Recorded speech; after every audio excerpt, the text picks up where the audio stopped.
What's up, everybody? Welcome to episode 50 here on the Top 10 Tuesday series. Yeah, episode 50 is here. We've almost been doing this an entire year.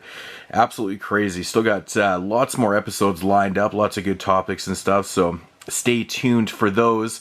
And on that note, I am actually going to be taking the entire month of October off from the series, as I'm going to be attempting to do the 31 Days of Horror challenge. So yeah, I have very limited time as it is already, so I thought, well, I might as well just take off the month from doing this series so I can challenge myself and actually finish that 31 Days of Horror. So yeah, I'm sorry to all the people out there that are a big fan of the series and stuff and that always request certain top 10s and stuff, but I will be back at the beginning of November to continue on the series. And yeah, like I said, there's lots more topics to come, so stay tuned for those. So once again, I do apologize, but this will be the last one for, at least 4 weeks. So, and without further ado, this week's top 10 is, of course, top 10 killer children flicks of all time. I guess a subgenre, I guess you could probably call it, but I'm a really big fan of killer kid films, and there's actually quite a few good ones. When I was compiling this list, I noticed I had to leave off some really good ones, so that means that there's quite a few good ones, but yeah, I don't know, man. There's something about kids, you're just supposed to, you're supposed to like them. You're not supposed to fear them. I don't really know. It's something that kind of intrigues me a little bit. But anyways, I'm blabbling on. Without further ado, number 10, we've got 1960 classic, in my opinion, is Village of the Damned. The sequel, Children of the Damned, is okay. It's not as good as Village, but if you know what the premise is of Village of the Damned, you're probably living underneath a rock. It's basically about a bunch of women in this village that gets basically impregnated by like aliens and stuff. These children turn out to be kind of like alien children. It's a really cool kind of sci-fi horror film. Really interesting premise. They're basically born all looking the same with this freaky ass blonde hair and shit. It's a really cool idea for a film. I don't know. I'm not a big fan of Jonathan Carpenter's remake that he did in the 90s. That movie just fell very, very flat for me, but you got to check out the original if you've never have. It's awesome. And I do recommend Children of the Damned. It's a fun film too. Just not as good as Village, but, fun double feature anyways. In at number 10, freaky ass film. Very cool idea for 1960, I have to say. In at number 9 is, of course, The Bad Seed, and I believe this one right here came out, 1956, basically about a girl that's doing, a little girl, I think she's, I don't know, it's played by Patty McCormick. She's 8 in the film. I think she was 11 or 12 when she did the film, but she's about this little girl, and yeah, she's a bad seed. She starts doing bad things killing little boys, but this one right here comes off, it's a really, really strong film. It has some really interesting kind of scenes in this film, even the beginning, and there's certain elements of this film that kind of make it feel like a 50s TV show at times. It's kind of strange. It's got this really weird vibe to it, but really good performances. Patty McCormick does a great job as Rhoda in the film, and there is some pretty funny acting by the mom in this film. I have to say, it's pretty funny, but yeah, The Bad Seed, it's a really interestingly crafted film, I have to say.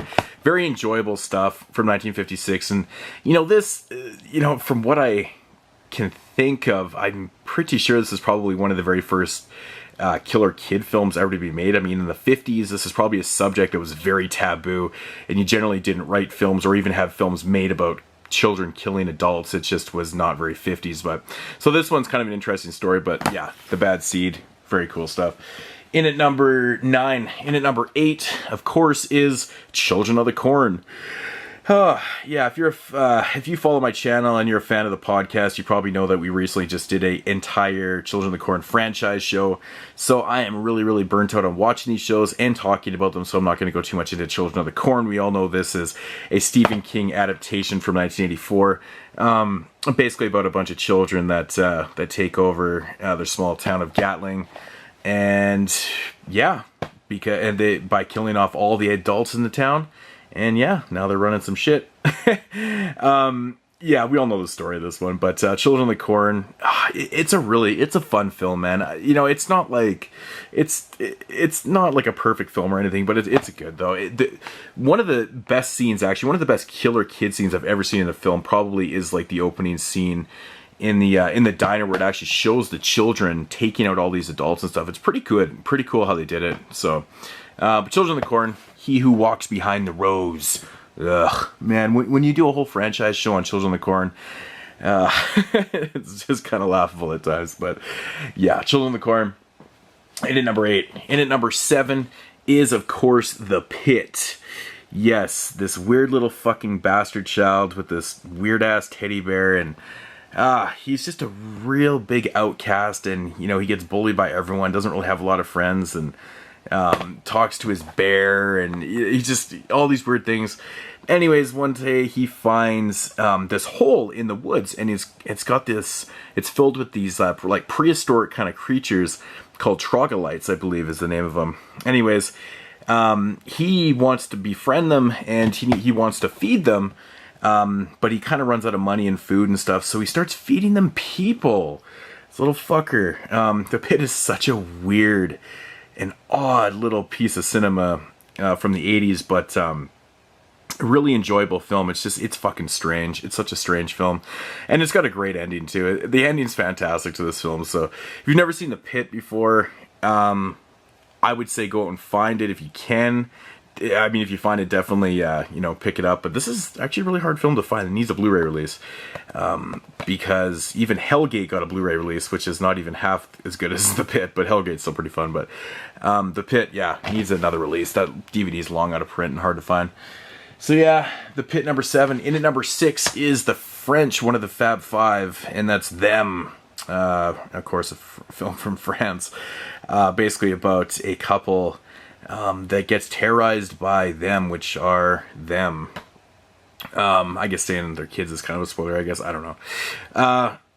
But I'm sure everyone watching this video has probably seen Them. So, but this movie right here is kind of like a double, it's double scary for me, because I find home invasion films to be very scary, because if you really think about home invasion, that's just something that you just don't want to have happen to you, because it's just pure violation. It's nasty, but to get violated by children too is just, it's fucked up. But yeah, this one's shot really well. Really enjoy this film. Love the ending to the film too. It's very downbeat and awesome and fantastic in my opinion. Love Them. One of my favorite ones actually from the Fab Five films. And yeah, that was number 6. Number 5 is a Spanish film. I believe this is from Spain, and it is called Who Can Kill a Child. It's basically about these people that go to this island, and they figure it's kind of deserted and stuff like that. And but it's actually not. It's got a bunch of kids that I believe are possessed. Yeah, I think they're all they have some type of like curse or possess. I can't quite remember. I haven't watched it in a long time, but anyways, the kids are all fucked up somehow. Anyways, they start killing off the adults and stuff. And, that's where it comes in Who Can Kill a Child, because these parents don't want to fight back, or these adults don't want to fight against these kids. They really just kind of want to figure things out. But it's crafted really beautifully. I remember the atmosphere being fantastic in this film, and it's just, it kind of hits home. It's an interesting flick, so do need to revisit this one again. But I remember just loving this movie. But yeah, Who Can Kill a Child. Yeah, from Spain, I believe. And that is number 5. In at number 4 is one I actually put in right at the end. I actually forgot about this film until I'd done the list and I had to pull out a film. And that's Eden Lake. We all know this one. This one had a lot of buzz about it a few years ago. Really fantastic film. Basically about a couple that's, vacation. They're on this beach and stuff. And they start getting terrorized by these kids. And yeah, it goes fucking batshit crazy from there. It's got a really fucked up ending to it. It's a really... kind of, I guess it's kind of an extreme film. It's pretty fucked up, man, I have to say. But very enjoyable. It's scary. It's scary because, if you put yourself into their place, into the adult's place, I don't know. I can't imagine anybody would want to be in that position. So, Eden Lake, awesome stuff. Really good stuff. In at number 4, number 3 is Let the Right One In. Not your typical killer kid film, but it does involve kids, and I guess it fits in perfectly. So But yeah, one of the best vampire films to come out in the last 15 years, hands down. Really intriguingly awesome story, you know, about this lonely little boy who befriends this girl. She's kind of a weirdo that lives like next to him and stuff. They become really good friends, and of course she has a you know, a very dark secret, that, you know, she's a vampire. But yeah, just a really well-crafted film. Awesome atmosphere, great acting, great story. Just it's pretty much like a modern-day masterpiece, in my opinion. Let the Right One In. Fantastic film. Like I said, it's literally one of the best vampire films. Not even in the last 15 years. I think of all time, actually. It's one of the better ones. So, yeah. In at number 3. Number 2 is the classic from 1976, The Omen. Of course, Gregory Peck. Yeah, the story of Damien. If you've never seen The Omen before, it's basically about this couple. They have I believe they have a stillborn baby. Anyways, they end up kind of adopting Damien. And then shit starts going hectic when he turns 5 years old. And people start dying around them and stuff. And then they basically kind of figure out that, you know, he is the Antichrist. So now they've got to, you know, Gregory Peck has to figure out a way to actually take him out before he, you know, takes over the world. But yeah, everyone knows The Omen. Fantastic film, great atmosphere. Again, you know, great performances in this. One of the best decapitations ever in a film is in this movie, if not the greatest decapitation of all time. I've used it in videos before. It's just so much fun. But yeah, The Omen, awesome, classic. Everyone's talked about it. And in at number 1 is my Canadian homie, of course, David Cronenberg's The Brood. This movie is just written so awesome. It's crafted so well. Like all of, you know, David Cronenberg's early works, this movie is fantastic. How can you go wrong with, you know, psychiatric kind of setting, and, you know, fucked up kids and fucked up psychiatrists and doctors and, you know, shit like that. This movie is awesome, man. Really great stuff. I'm really looking forward to the Criterion Blu-ray of this, so can't wait to upgrade this movie. Absolutely love it. If you've never seen The Brood, wait for the Criterion Blu-ray to come out, because I believe this is out of print, I want to say. Yeah, I think it's out of print. I don't know. But The Brood is fantastic stuff. It's crazy. Awesome film. So anyways, guys, that's going to do it for my top 10 killer children flicks of all time. Do a quick little recap here. In at number 10, Village of the Damned. I do recommend Children of the Damned also. It's pretty good. The Bad Seed from 1956. Great stuff. Children of the Corn in at number 8. The Pit, number 7. Them, number 6. Who Can Kill a Child at number 5. Eden Lake at number 4. Let the Right One In, number 3. The Omen in at number 2. And The Brood. Yeah, so that is going to conclude the 50th episode and the last one for about a month. So, again, I do apologize for the people that look forward to this series every Tuesday, because I really enjoy doing this, but I just don't have the time. If I'm going to be uploading a video every single day for the next month, and, you know, that's not including the podcast too, so I won't be, you know, missing those, but I just had to cut out something. I can't do too much. So, plus I don't like to upload multiple videos on the same day anyways, unless I have to. So, but anyways, guys, that's going to do it. Like I always say, make sure to watch and sub all the other cats I do the series with. I'll leave the links down below in the description, so make sure to run over to this channel, sub them, give their videos a watch, and yeah. So, talk to you guys in about a month for episode 51, and peace!